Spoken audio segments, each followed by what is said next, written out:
Friends इनकी நம்ம சேனல்ல லாக்டவுன் டைம்ல ரொம்ப கம்மியான இன்கிரிடியன்ட்ஸ் யூஸ் பண்ணி சூப்பரா ஒரு எக் ரைஸ் வந்து எப்படி செய்யறதுன்னு பார்க்கலாம். இந்த டைம்ல வந்து நமக்கு காய்லாம் வாங்குறது வந்து கொஞ்சம் ரொம்பவே கஷ்டமான விஷயமா இருக்கு இல்லையா? சோ ரொம்ப கம்மியான அளவு காய் எல்லாமே வந்து யூஸ் பண்ணி ரொம்ப டேஸ்டியான எக் ரைஸ் எப்படி செய்யறதுன்னு தான் பார்க்க போறோம். சோ என்னென்ன இன்கிரிடியன்ட்ஸ் தேவைன்னு பார்க்கலாம். ஒரே ஒரு பெரிய வெங்காயம் எடுத்து பொடியா கட் பண்ணி வச்சிருக்கேன். ஒரே ஒரு தக்காளி எடுத்து குட்டியா கட் பண்ணி வச்சிருக்கேன். 1 டேபிள்ஸ்பூன் அளவு இஞ்சி பூண்டு விழுது, 2 முட்டை, 1 கப் பாஸ்மதி அரிசி எடுத்து நல்லா இந்த மாதிரி உதிரியா வந்து வடிச்சு வச்சுக்கோங்க. நான் வந்து இன்னைக்கு பாஸ்மதி அரிசி யூஸ் பண்ணியிருக்கேன். கண்டிப்பாக இதில் தான் செய்யணும்ட்டு இல்லை. நார்மலாக சாப்பாட்டு அரிசியில் வந்து சாதம் கொஞ்சம் உதிரியாக வடித்து செஞ்சோனாலே எக் ரைஸ் வந்து சூப்பராக இருக்கும் ஃப்ரெண்ட்ஸ். நார்மல் சாப்பாட்டு அரிசியிலே நீங்கள் வந்து செய்யலாம். தாளிக்கிறதுக்கு ஒரு 1/2 டேபிள்ஸ்பூன் பட்டர் இல்லைனா வந்து கீ யூஸ் பண்ணிக்கலாம். ஃப்ளேவர் வந்து ரொம்ப நல்லாயிருக்கும். தாளிக்கிறதுக்கு ஒரே ஒரு பீஸ் வந்து பட்டை, ஒரு அன்னாச்சி பூ, ஒரே ஒரு கிராம்பு எடுத்துக்கோங்க ஃப்ரெண்ட்ஸ்.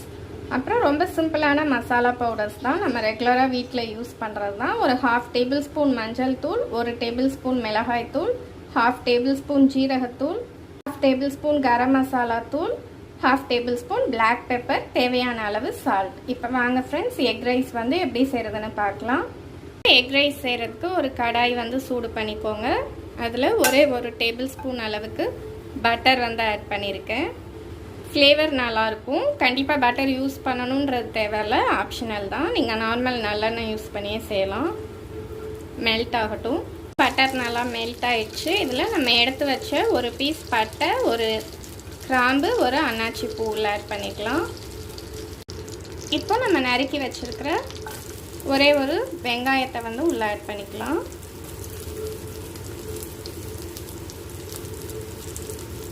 இப்போ நம்ம நறுக்கி வச்சிருக்கிற ஒரே ஒரு குட்டி தக்காளியும் உள்ள ஆட் பண்ணிடலாம் ஃப்ரெண்ட்ஸ்.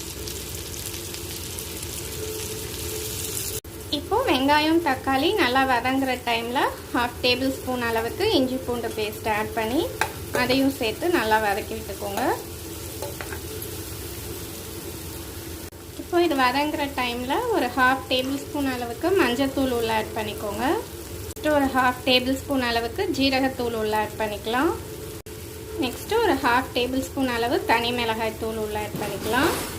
இப்போ இந்த மிக்சருக்கு தேவையான அளவு ஒரு 1/2 டேபிள்ஸ்பூன் அளவுக்கு மட்டும் சால்ட் ஆட் பண்ணிக்கலாம். சாதத்துக்கு வந்து நான் ஆல்ரெடி சால்ட் போட்டு தான் வடித்து வச்சுருக்கேன். மசாலா ஆட் பண்ணும்போது எப்போவுமே ஃப்ளேமை வந்து சிம்மில் வச்சுக்கோங்க ஃப்ரெண்ட்ஸ். இப்போ நல்லா மிக்ஸ் பண்ணி விட்டுக்கோங்க. இன்னும் கொஞ்சம் வதங்கட்டும். வெங்காயம் தக்காளி வதங்கினோடனே நம்ம முட்டை ஆட் பண்ணலாம். நான் எடுத்து வச்சிருந்த 2 முட்டையும் வந்து உடச்சி ஊற்றி நல்லா பீட் பண்ணி வச்சுருக்கேன். இப்போ நம்ம இதையும் உள்ளே ஆட் பண்ணிடலாம். இப்போ வெங்காயம் தக்காளி நல்லா வதங்கிடுச்சு ஃப்ரெண்ட்ஸ். நம்ம எடுத்து வச்சிருந்த 2 முட்டையும் வந்து உள்ளே ஆட் பண்ணிக்கலாம். இந்த எக் ரைஸ் வந்து ஜென்ரலாக குழந்தைங்க எல்லாருமே வந்து ரொம்ப விரும்பி சாப்பிடுவாங்க. ஸோ ரொம்பவே ஈஸியாக சிம்பிளான இன்க்ரீடியன்ட்ஸ் யூஸ் பண்ணி இதை வந்து செஞ்சிடலாம். முட்டை கொஞ்சம் லைட்டாக வேகட்டும். அதுக்கப்புறமா நம்ம வந்து கொத்தி விடலாம். முட்டை வந்து குக் ஆகிற டைமில் இதில் வந்து ஒரு 1/2 டேபிள்ஸ்பூன் அளவுக்கு பிளாக் பெப்பர் வந்து உள்ளே ஆட் பண்ணிக்கோங்க. முட்டை வந்து இந்த மாதிரி லைட்டாக குக் ஆனதுக்கப்புறமா நீங்கள் வந்து அதை வந்து கிளறி விடுங்க. அப்போ தான் நமக்கு வந்து நல்லா பெரிய பெரிய பீசஸாக கிடைக்கும். ஹாஃப் குக் ஆன அப்புறம் இந்த மாதிரி பொடி பொடியாக வெட்டி விட்டுக்கோங்க. முட்டையை வந்து நல்லா மசாலாவோட சேர்ந்து கலந்து விட்டுக்கோங்க. இப்போ நம்ம வடித்து வச்ச பாஸ்மதி ரைஸை வந்து உள்ளே கொஞ்சம் கொஞ்சமாக ஆட் பண்ணி கலந்து விட்டுக்கோங்க.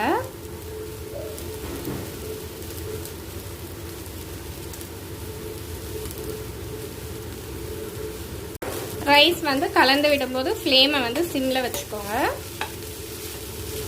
இப்போது எல்லாத்தையும் சேர்ந்து நல்லா கலந்து விட்டுக்கோங்க. மசாலா எல்லாம் வந்து ரைஸில் இறங்குற மாதிரி.